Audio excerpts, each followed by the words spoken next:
something unusual for you this week. We are devoting the whole of this show to a year in the life of red deer, a film we are making with Blaser rifles and Leica sport optics. Welcome to Fieldsports Britain.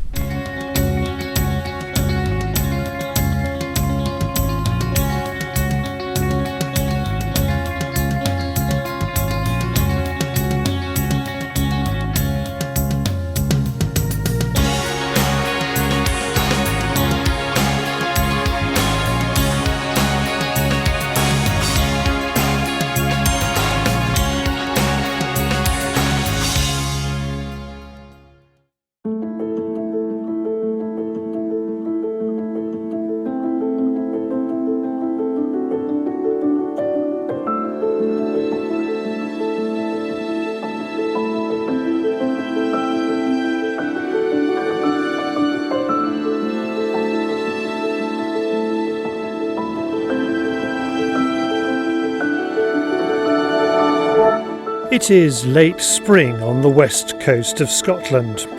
We are on the most westerly point on the UK mainland. The mild, wet Atlantic climate rolls over the Ardnamurchan peninsula and gives it unique habitats, diverse wildlife, tourism, and a home for a strong farming and crofting community. The people who live here add to this mixture a whisky distillery. They saved a castle from falling into the sea, and they are developing a sustainable wood chip energy source.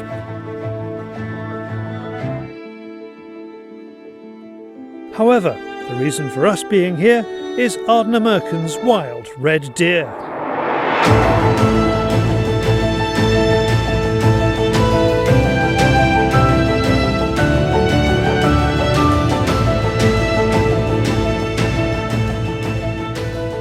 The red deer, like the red grouse, is a cornerstone species.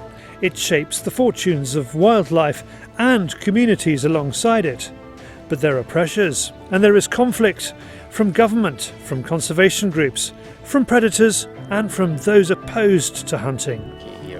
Guiding us through a year in the life of deer is Niall Rowantree. We first met him last winter during the Hind Cull as part of a Blaser sporting event. The estate's had a history of deer stalking now for well over 100 years and has a reputation for having some of the biggest wild deer in the country. And I've been lucky enough to manage the herd now for the last 22 years and watch them prosper. And in a modern Scotland, have a decent, viable deer herd isn't that common. So we're quite happy with what we have here and we cherish it. His company, West Highland Hunting, and this series is supported by the German riflemaker together with Leica Sport Optics. It has been a long-standing relationship. For us, it's a bit of a compliment that they actually want to use us. God knows there's enough rifle manufacturers in the world. They came specifically to us because they say, we like your product, I think it will aid us in what we're trying to achieve here, and that's how this relationship came about. Niall has dedicated his life to deer and wildlife management. He has used that experience to develop a stalking business that attracts clients from all over the world. Over the next 12 months, we will see how he operates that business and looks after this sustainable resource. It is May. Niall is checking on his boys and girls. It is warm for the time of year and the stags are on top of a ridge, keeping cool.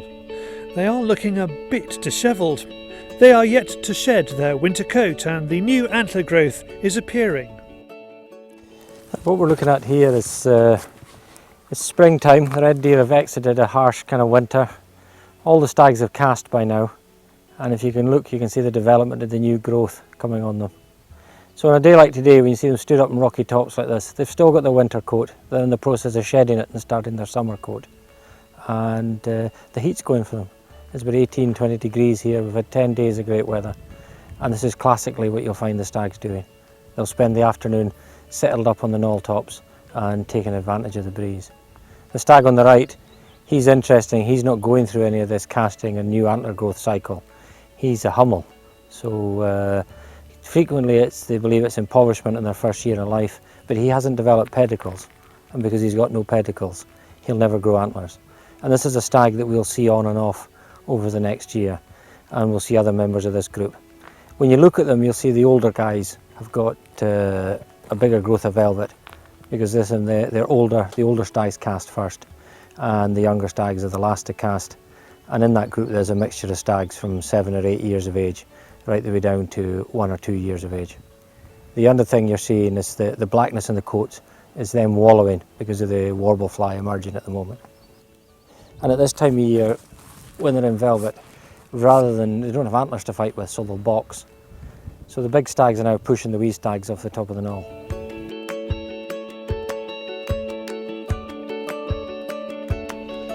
The hinds are in a separate group grazing further down the valley.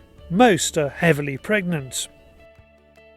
Thing to bear in mind with hinds is socially they're very different to stags. It's not just that gender-wise they're different, the way they behave is different.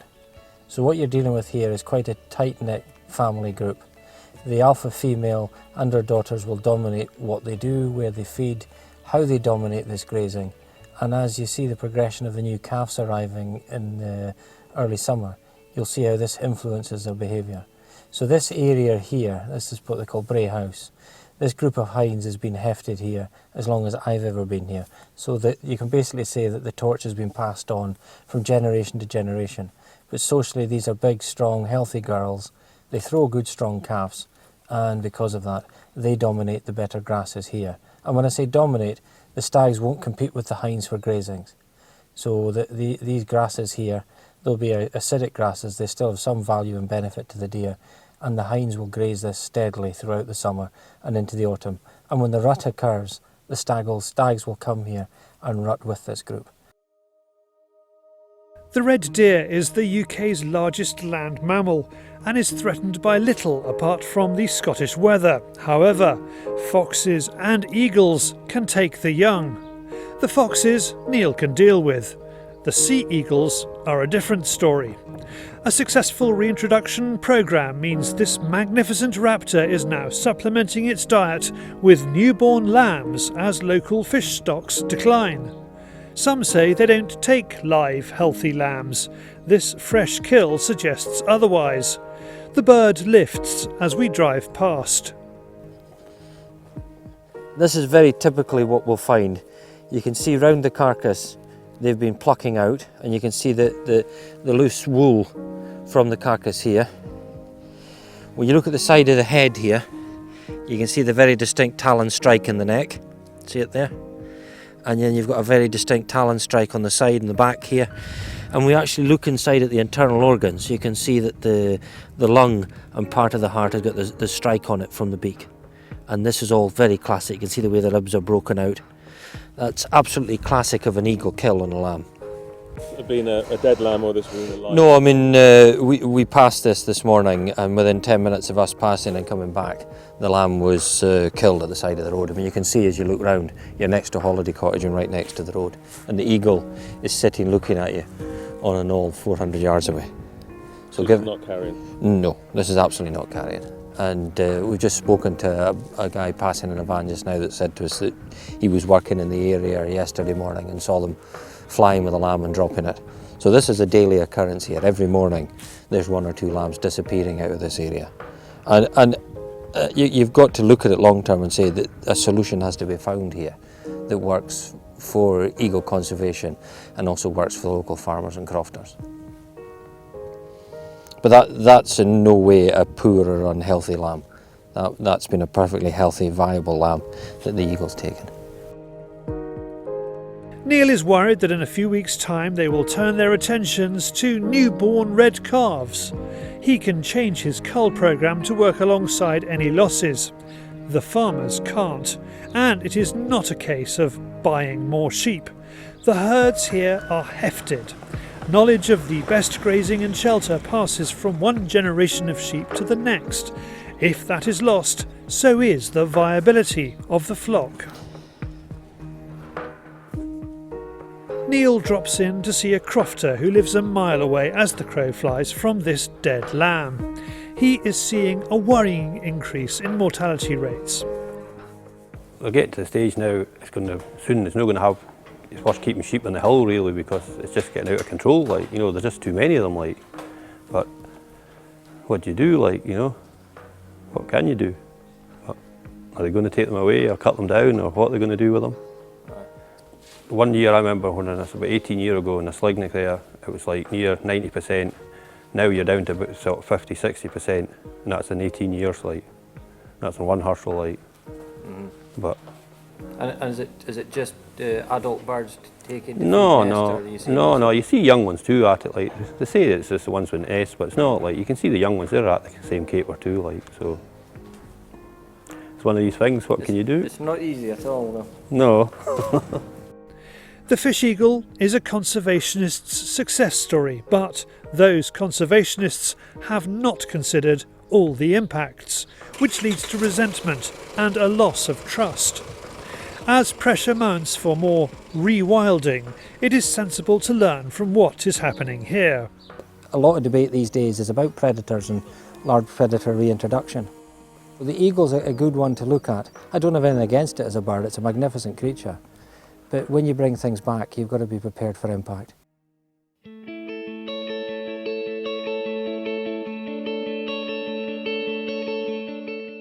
West Highland hunting generates most of its income from the big ticket items, the large stags with impressive antlers. The good grazing in this part of the West Coast is vital for their development, coupled with good genes. This is quite a young stag. This stag's in his 4th year. He's one of the better stags in the estate, so he's benefited from some of the German genetics that were introduced years ago. And this young fella is now set off growing his head for this year. He cast just over, just under a month ago. And from casting to the complete antler, he's got 128 days. So it's one of the fastest growing structures or bones known to man. And it's growing at a rate of about 2.5 centimetres a day.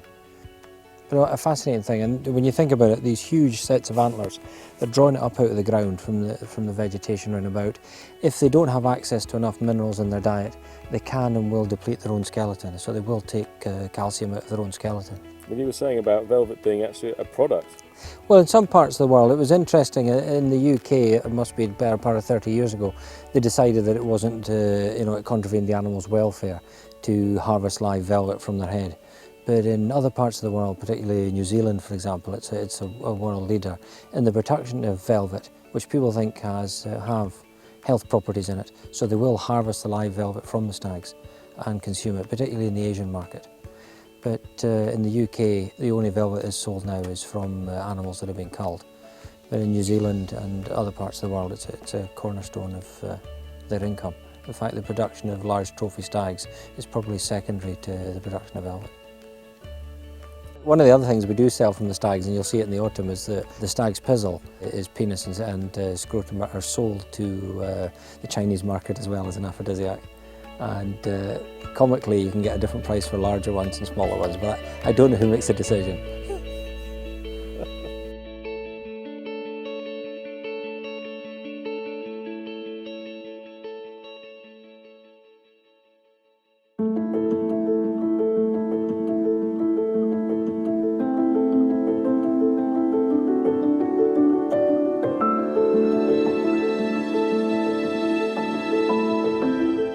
We return to Ardnamurchan in mid-June and the hinds are giving birth. Typically, all the youngsters will be born in a 72-hour period. Niall's gone thermal this year and the pulsar kit is proving invaluable in spotting the well-camouflaged calves. It's also been a game-changer for the estate's fox control. Anybody that's got a serious interest in conservation and wildlife, these devices are game changers. And I think you can observe things without having negative impacts. I mean, when you go out at night in the wintertime with a spotlight and shine it about the place, everything knows you're coming. So from a predator point of view, you're disturbing stuff. But from another species point of view, you're disturbing them too. At this time of year, the antlers are completely engorged with blood vessels. But even in the wintertime when they're in hard antler, when you look at them with thermal gear, you can see the antler generating heat. Your calves are arriving sort of between 235 and 237 days after conception. So the first stags into this area here came in September. and these are the sort of the first round of calves that date into the early part of the rut, which is about 23rd, 24th of September. And there are still some hinds in the group here, which you've already caught on camera, which still are pregnant, and their calves are due over the next couple of days.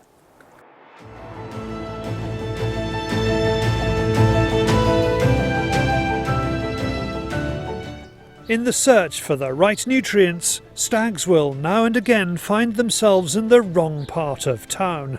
These boys are marauders. They are on the crofters' ground, grazing the pasture set aside for sheep and cattle. Although reds are not in season now, these guys need to be encouraged to move. It's that time of the year, in the West Highlands in particular, when the pestilence as the midgie sets about you. And you're easier when you're getting your equipment sorted out and getting everything ready for the evening to make sure you've got the right gear on. I've taken to using one of these midgie smocks because at the end of the day it just makes your ability to concentrate on the job at hand just so much easier. This particular rifle, it's one of my favourites.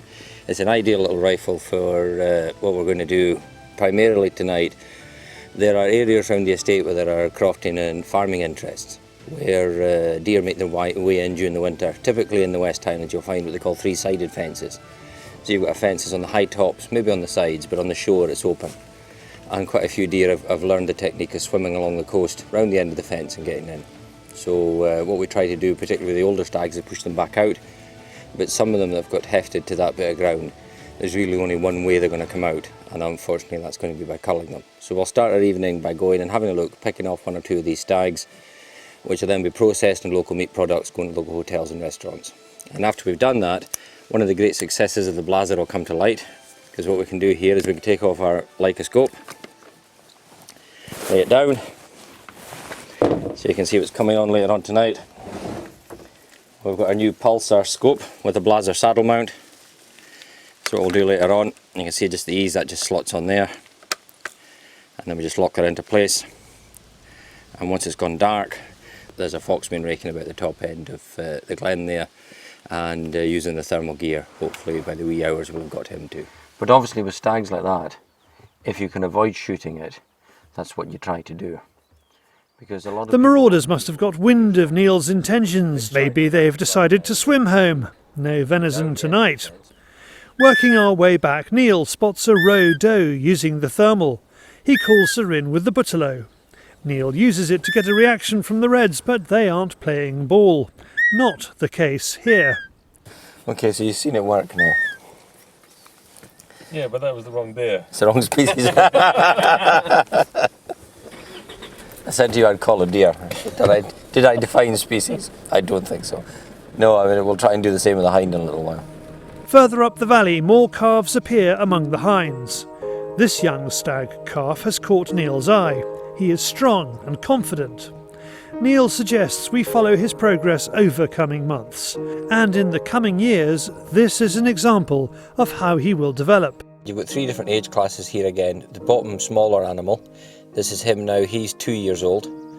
To the right is a 3-year-old, and to the left is a stag that this year is 6 years old. Not only do you see the difference in growth stage of the antler because of the way they cast and grow the new heads, but what you can actually see is what we were talking about the other day, which is the angle they hold their head at, which gives you an indication of age. You can see on the far right how high and erect the head is, and then centre top, you can see he's now carrying that head lower. So already you've got young and you've got middle-aged starting to show. And then the other thing to look at that, if you look at the head of the stag now on the left, you can see the length and symmetry of the points.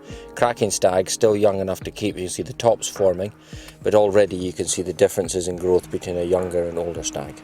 And we'll come back to that when they're in hard horn in the autumn. Antler growth is dictated by the nutrients the deer can eat. One plant oozing with the stuff at this time of year is the fluffy white bog cotton.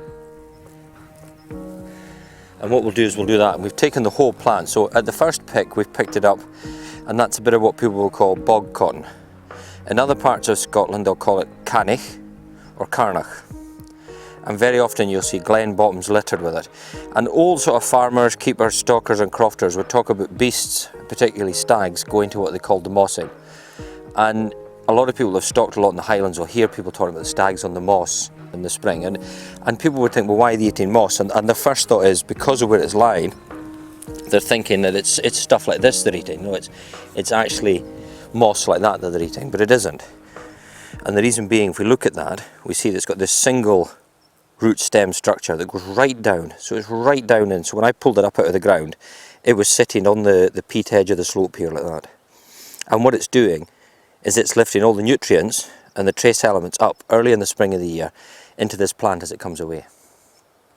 So when the stags are going to the mossing, that's actually what they're eating. And that's why in these blanket bog areas in the spring of the year, you will get concentrations of deer. So again, when you're looking at densities and impacts, you've got to understand what the animal's there for. And when he's cast antlers and he's starting to grow a new set of antlers in the spring of the year, that particular plant is of huge significance to Highland red deer. Niall's colleague Stevie is topping off some of the ground around the bog cotton to keep other plants at bay. Some conservationists in Scotland blame the wild red deer population for overgrazing and habitat destruction. Again, deer management needs a more carefully considered approach. One of the biggest sort of issues that's going on in Scotland at the moment and affects what we do for a living is that an awful lot of the habitat loss or perceived habitat loss in the Highlands has been laid heavily at the door of wild deer. Now the thing about deer is deer are landscape engineers. Now deer themselves, left as a grazing influence on this, will not have sufficient impact to keep the millennia at bay. Now your challenge, if you decided, and if you come over here you can actually see, here David, you can see a little birch seedling starting to appear. So your challenge is, when you look at it, what do you want to achieve for this site? Because if you want to maintain the heathland and grassland in a favourable condition, then some grazing pressure is essential to do that.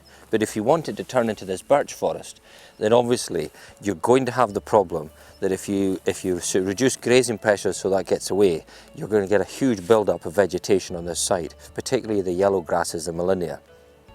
And increasingly what we're finding on the west coast is when you get these big build-ups in vegetation, you build up a fuel load and you get wildfire. And if you get wildfire, you'll lose a lot of your heath, you'll lose all this huge bird up of millennia, and you'll also lose the seedlings that are amongst it. Now, interestingly too, if you get this big build-up in vegetation and you don't get enough seed fall from like the birch forest behind you here, then by the time the vegetation gets this high and thick and matted, it's almost impossible for the birch mass to find its way down into a soil base and to get establishment. So things happen in pulses. So what we try to do here, and what you can see Stevie's busy with just now, is we'll cycle our grazing and our actual here topping rotation to have areas where we've got regen. Once we get it away successfully, as you can see below you, and if you back now you can see the whole area of birch regen coming on the slope here. Once we've actually done a bit of flailing off and got that away and kept the grazing pressure at the right level, we get that burst of birch regeneration and we've got success. But in between time, if we don't actually stop, and if you look over here you can see the millennia, if we don't actually stop the millennia from building up, what we'll get is long patches of rank ground that aren't a great deal of use to anything. Habitat management is just one of the issues affecting the future of wild red deer. We will be uncovering more as we move into late summer and the start of the red stag season. For more information about Blaser, Leica and West Highland hunting, follow the links in the description below. That was amazing, and I'm looking forward to part 2 of A Year in the Life of Red Deer, which will be out in the autumn. And thanks again to our sponsors, to Leica Sport Optics and to Blaser Rifles for supporting us making that film. Well, normal service will be resumed next week when we are back with Fieldsports Britain. Until then, good hunting, good shooting, good fishing, and goodbye.